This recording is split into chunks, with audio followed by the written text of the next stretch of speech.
All right, we have our first edition here of, well, Happy Hour Flight Edition.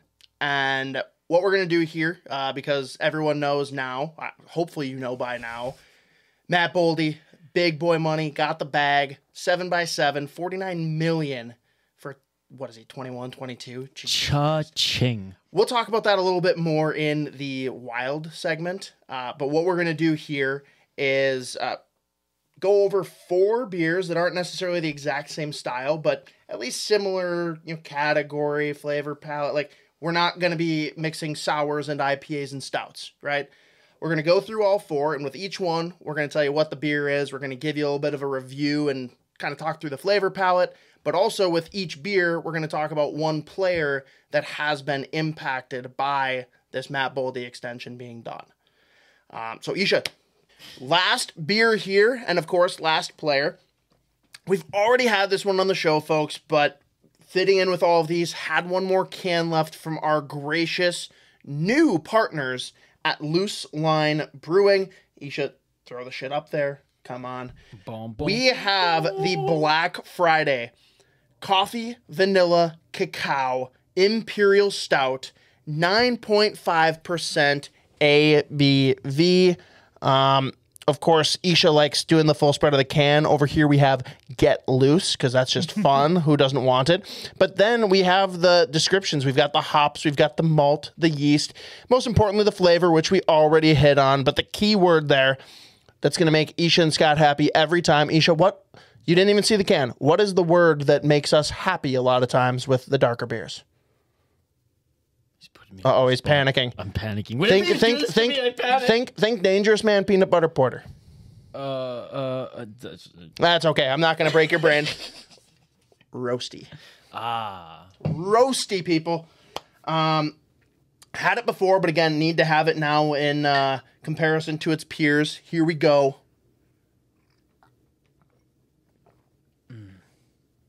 Wow.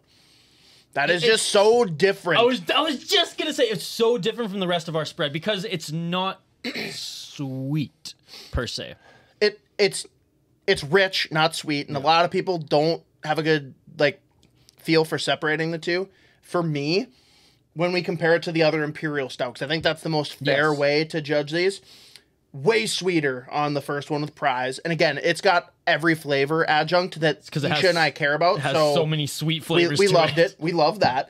But this one is more of an Imperial Stout to me. This is a traditional Imperial Stout where it's richer. It's, I think, syrupy is the way to put it. Not necessarily in consistency. Now, it is thicker, but it's not like you're drinking syrup, folks. We're not doing the Eric Stolhansky. We're not going full-on Super Troopers, which, Isha, that's probably going to have to be a punishment for you at some point. Jeremy's waiting for that. I've got a maple syrup jug, like a barrel-aged maple syrup from Drecker. That might have to be one of your punishments when you lose something coming up. Look, that would be an honor, not a punishment. The only punishment would be if it's... What do they call Aunt Jemima? I gotta imagine it's pretty heavy on the tummy, though. I mean, I'm not gonna feel good after, but and what do they call Aunt Jemima now? Because she got canceled, right? Everyone got canceled. I can't. If you want me to keep track of everyone that's canceled, Uncle Ben's that's Rice. I think shorter list is going to be who's not canceled. But no. This one to me though it's more of the rich syrupy flavor, and I like because a lot of Imperials it's just like, hey, this is an Imperial Stout, that's it, done and done. What do you think? Especially with the Russian Imperials, but this one has just that hint of coffee, hint of vanilla. It's right in that sweet spot for me where I love coffee and vanilla as flavor adjuncts for darker beers. If you overdo it with either, it ruins it for me. Yeah. And this beer does not overdo it with either of them.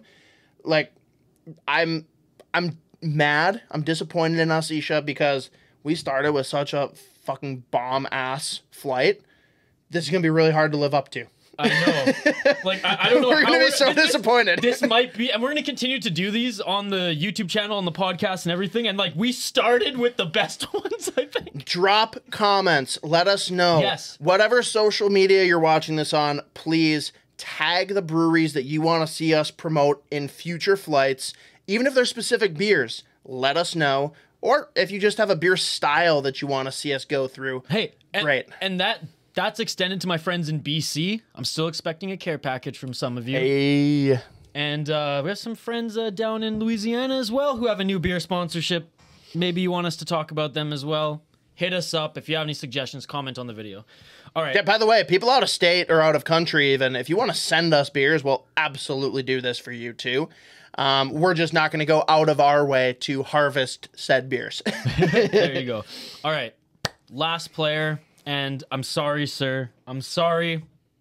It is Hoppy's son, not Dean's son, Calen Addison. And this one hurts me to my soul that we're even putting him on this list. But if anything, it's a compliment to him because he's been playing that good this season. Now, first, That well. First of all, I want to ask you, all bias aside, were you expecting this from him this season? That's not a fair question because there's contingencies to that. I would say no, because I didn't think the team would put him in the position he's been put in. If you told me that he would be playing regular minutes, only sat a couple of games, and that he was the power play 1 quarterback, yes, this is what I expected of him. So that's just a thing, and Hoppy said it. He is a legitimate NHL... Legitimate? You got the mush mouth from the monkey bar. Yeah, dude. Is it 11? Yeah, dude. Oh, fuck me. We're at the end of the flight here, guys. Keep going. I just had to. Met NHL power play quarterback, and they do not grow on trees. And look, yeah, 5-on-5 is his 5-on-5 defense anything spectacular? No, but it's not bad. He can hold his own, and he's only going to get better the more time that he marinates in the NHL. I'm scared that he's gonna command too much, and it's well deserved. That's the thing, and it's the Minnesota Wild. And we've talked about this on past podcasts.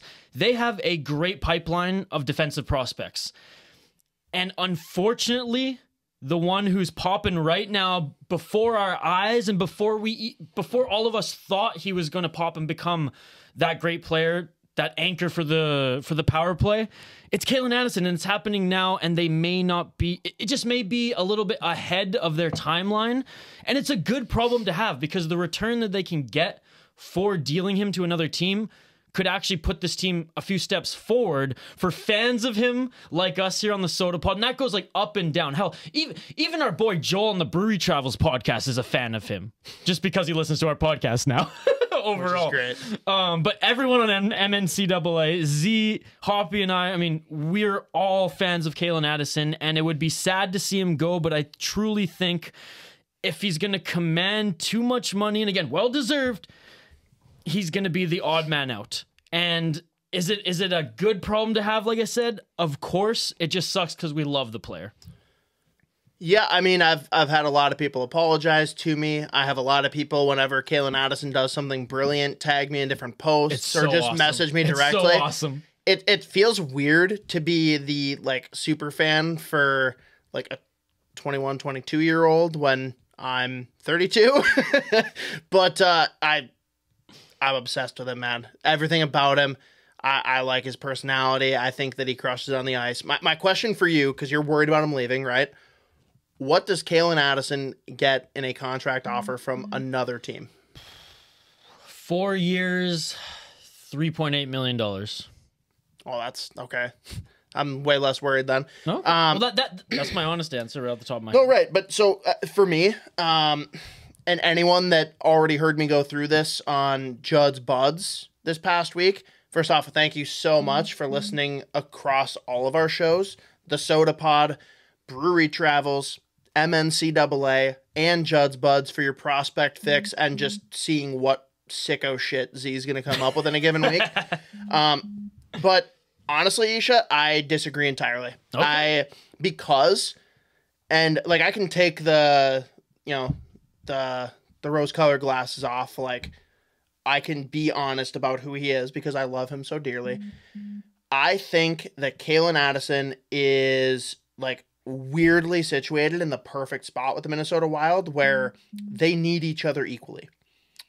Because I think there are a lot of teams out there where Calen Addison might want to go play, right? he is not slotted in as their quarterback for the first power play unit, right? And like you talked about, there's work to be done defensively. He's already gotten better. I do think he will continue to get better. But does a team want to overpay a player this young to come in and not be their power play quarterback and still be trusted to do whatever they're doing 5-on-5? He does do a lot to move play up the ice, so I get it. Like that is valuable.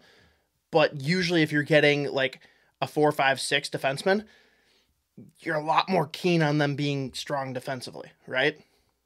So I think he is needing the Wild because he is firmly planted as the power play quarterback now and in the future because, yes, super deep prospect pool when we're talking about the strong blue line. Like, you can go on. Like, I don't even need to. Go listen to any Judd's Buds episode and he'll list them all off.